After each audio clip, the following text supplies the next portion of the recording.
Hello friends, welcome to MM updates info channel. Friends మనకి income tax department నుంచి ఒక notification అయితే రావడం జరిగిందండి. సో డీటెయిల్గా అయితే చెక్ చేద్దాము. అంతకన్నా ముందు ఒక చిన్న రిక్వెస్ట్ ఏంటంటే, మన ఛానల్ని కొత్తగా విజిట్ చేస్తూ ఉంటే so please subscribe our channel friends. So ఇక లేట్ చేయకుండా వీడియోలోకి వెళ్ళిపోదాము. సో ఇక్కడ మనకి ఇంపార్టెంట్ డేట్ చూసుకుంటే కనుక డేట్ ఆఫ్ ఇష్యూ నోటిఫికేషన్ వచ్చేసి మనకి 22/12/2023. Last date of submission of the application in online mode 19/1/2024 అనమాట. సో జనవరి మనకి 19th లాస్ట్ డేట్ అనమాట. సో ఒకసారి వేకెన్సీ డీటెయిల్స్ చూస్తే కనుక ఏమేమి వేకెన్సీస్ ఉన్నాయి, పోస్టులు ఒకసారి చూద్దామండి. So inspector of income tax మనకి పోస్టులు అయితే ఇంకా 14 ఉన్నాయండి. సో మనకి 7th పే స్కేల్ అండి. సో 44,900 టు 1,42,400 వరకు వస్తుందండి మనకి. సో స్టెనోగ్రాఫర్ గ్రేడ్ 2 అనమాట. మనకి 18 పోస్టులు అయితే ఉన్నాయి. లెవెల్ 4 అండి. సో 25,500 టు 81,100 రూపీస్ అనమాట. సో ట్యాక్స్ అసిస్టెంట్ 119 పోస్టులు అయితే ఉన్నాయండి. లెవెల్ 4. సో సేమ్ అండి, 25,500 టు 81,100 రూపీస్ వరకు వస్తుంది అనమాట salary. So multi tasking staff 137 పోస్టులు అయితే ఉన్నాయండి. సో ఇక్కడ లెవెల్ 1 వచ్చేసి 18,000 టు 56,900 అనమాట. సో నెక్స్ట్ చూసుకుంటే కనుక క్యాంటీన్ అటెండెంట్ 3 పోస్టులు అయితే ఉన్నాయండి. Level 1 pay scale. So 18,000 to 56,900 rupees అనమాట. సో ఇక్కడ ఇంకా డీటెయిల్గా చూస్తే కనుక ఇక్కడ నోట్ అయితే ఇచ్చాడండి. Candidate can apply for the post of inspector of income tax or stenographer grade 2 or tax assistant or multi tasking staff or canteen attendant or for all the above post or in a single application. So అన్ని పోస్టులకి single application అని mention చేశాడనమాట. So ఒకసారి చూసుకుంటే కనుక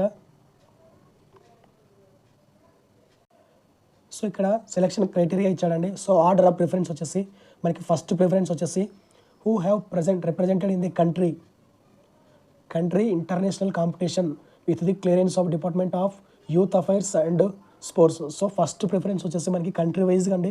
country international competition లెవెల్లో ఎవరైతే participate చేసి ఉంటారో వాళ్ళకైతే ఫస్ట్ ప్రిఫరెన్స్ ఇస్తామని మెన్షన్ చేశారండి. అండ్ సెకండ్ ప్రిఫరెన్స్ వచ్చేసి those who have represented in state or union territory in the senior or junior level national championships organized by the National Sports Federation అనమాట. So అదనమాట friends. So next third preference చూస్తే కనుక those who have represented to university level అనమాట. Third preference వచ్చేసి. And fourth preference చూసుకుంటే కనుక those who have represented in state schools in the national sports or games for schools conducted by the all India school games federation and have won medals or positions up to third place. So fourth preference చూసుకుంటే అనమాట. Fifth preference చూసుకుంటే కనుక those who have been awarded national award in physical efficiency under national physical efficiency drive. So sixth preference చూసుకుంటే కనుక those who represented a state or union territory or university or state school teams at the level mentioned in categories B to D but could not win a medal or position in the same order of preference. So ఇదన్నమాట friends. మనకి డీటెయిల్గా ఏ post మనకి preference అయితే డీటెయిల్గా mention చేశాడండి. So first preference ఎవరికి, last preference ఎవరికి అని మనకి సిక్స్త్ ప్రిఫరెన్స్ అయితే మెన్షన్ చేశాడు. సో ఫస్ట్ ప్రిఫరెన్స్ ఇక్కడ మనకి కంట్రీ వైడ్గా అండి, కంట్రీ ఇంటర్నేషనల్ కాంపిటీషన్ లెవెల్లో మెన్షన్ చేశారండి. సో ఫస్ట్ వాళ్ళని తీసుకుంటారు, వాళ్ళు లేకపోతే ఇంకా సెకండ్ ప్రిఫరెన్స్ అట్లా. సో ప్రిఫరెన్స్ వైజ్గా అయితే మనకి ఇక్కడ మెన్షన్ చేశాడండి.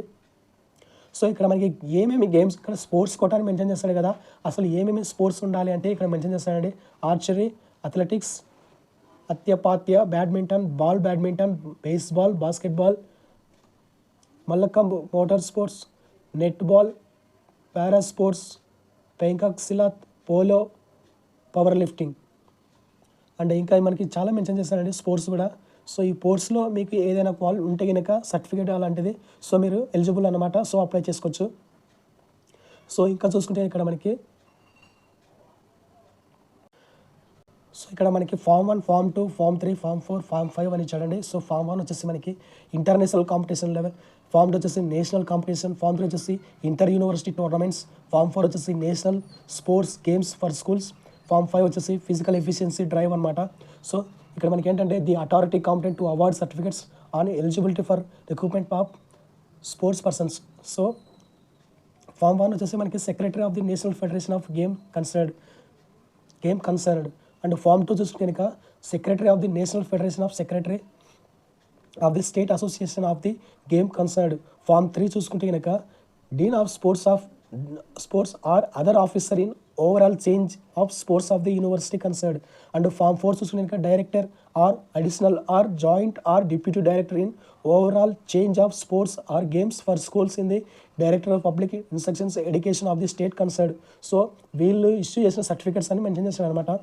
సో నెక్స్ట్ చూస్తే కనుక ఇక్కడ మనకి ఎలిజిబిలిటీ ఇచ్చాడండి, ఎవరెవరు అప్లై చేసుకోవచ్చు అని. నేషనాలిటీ వచ్చేసి మనకి సిటిజన్ ఆఫ్ ఇండియా అండి. సో ఏజ్ లిమిట్ అయితే ఇచ్చాడండి. ITI inspector of income tax వచ్చేసి 18 to 30 years, స్టెనోగ్రాఫర్ వచ్చేసి 18 to 27 years, ట్యాక్స్ అసిస్టెంట్ వచ్చేసి 18 to 27 years, ఎంటీఎస్ వచ్చేసి 18 to 24 years, క్యాంటీన్ అటెండెంట్ వచ్చేసి 18 to 24 years. సో ఇక్కడ ఏజ్ రిలాక్సేషన్ కూడా ఇచ్చాడండి.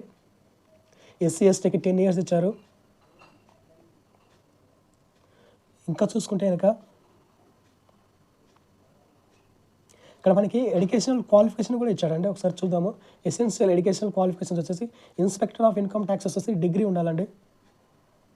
స్టెనోగ్రాఫర్ వచ్చేసి 12th pass or equivalent for recognized board or university. So స్టెనోగ్రాఫర్కి వచ్చేసి 12th పాస్ అయితే సరిపోతుందండి.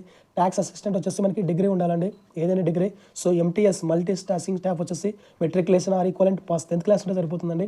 క్యాంటీన్ అటెండెంట్ వచ్చేసి మనకి 10th class matriculation or equivalent. So అదనమాట. ఇక్కడ మనకి హౌ టు అప్లై వచ్చేసి మనకి ఇక్కడ ఈ సైట్ అయితే ఇచ్చాడండి. ఈ సైట్ నుంచి మనం అప్లై చేసుకోవాల్సి ఉంటుందన్నమాట. సో నెక్స్ట్ చూస్తే కనుక సో ఇక్కడ మనకి ఏమేమి అప్లికేషన్లు కావాల్సినది అయితే మెన్షన్ చేశాడండి. So matriculation or SSC certificate, education qualification certificate, caste certificate, sports certificate. And next చూసుకుంటే కనుక certificates on eligibility for recruitment of sports person form 1, 2, 3, 4, 5 అనమాట. సో ఫామ్స్ మెన్షన్ చేశాడు కదా అది. అండ్ పీడబ్ల్యూడీ certificate and NOC form, present employ అయితే NOC form అనేది no objection certificate అనమాట. Aadhaar card and recent passport size అనమాట. సో నెక్స్ట్ చూసుకునే అప్లికేషన్ ఫీజు అనుకో 200 రూపీస్ అయితే మెన్షన్ చేశారండి. సో ఇదనమాట. సో ఇక్కడ మనకి అడిషనల్ ఇన్స్ట్రక్షన్స్ అయితే ఇచ్చారంటే ఒకసారి చూద్దాము. On appointment the candidate will be posted with in the Mumbai రీజన్లో అయితే మనకి పోస్టులు ఇస్తామని మెన్షన్ చేస్తారండి. సో మనకి బీ పాయింట్ చూసుకునే 2 years ప్రొబేషన్ పీరియడ్ అని మెన్షన్ చేశాడు. అండ్ నెక్స్ట్ చూస్తే కనుక in respect of appointment for the post of stenographer grade 2 వచ్చేసి the selected candidates will be required to qualify skill test for the purpose. Dictation test will be 10 minutes, 8 words per minute, and transcription will be 50 words per minute English and 65 words per minute Hindi. So ఈ test అయితే skill test అయితే పెడతామని mention చేస్తారండి స్టెనోగ్రాఫర్కి వచ్చేసి.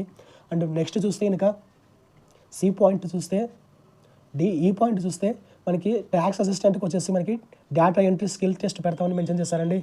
And next చూస్తే కనుక the selected candidates would produce relevant original certificates at the time of when they called. So original certificates ఆ టైంలో సెలెక్ట్ అయిన వాళ్ళు ఒరిజినల్ సర్టిఫికేట్స్ ఉండాలని మెన్షన్ చేశాడు. అండ్ నెక్స్ట్ చూసుకుంటే మెడికల్ ఫిట్నెస్. అండ్ నెక్స్ట్ చూసుకుంటే కనుక డోపింగ్ టెస్ట్ అండి, డోపింగ్ టెస్ట్ కూడా క్లియర్ చేయాలని మెన్షన్ చేశాడు. అండ్ ఐ పాయింట్ చూసుకుంటే కనుక police clearance certificate. The appointment of the candidates will be subject to clearance received in this regard from the police authorities of this current place of the resident after verification. So next no travelling allowance. So మీకు ఏమి charges, travelling charges ఏమి provide చేయమని mention చేశారనమాట. So ఇది friends notification గురించి అయితే కనుక ముఖ్యమైన పాయింట్స్. సో స్పోర్ట్స్ పర్సన్స్ ఎవరైతే ఉన్నారో వాళ్ళకైతే కనుక ఇది ఒక మంచి అవకాశం అని చెప్పాలి. సో వీడియో కనుక నచ్చినట్లయితే లైక్ చేయండి ఫ్రెండ్స్, కామెంట్ చేయండి. మీ ఫ్రెండ్స్ ఎవరైనా ఉంటే కనుక వాళ్ళకు కూడా షేర్ చేయండి అనమాట. Okay friends, thanks for watching.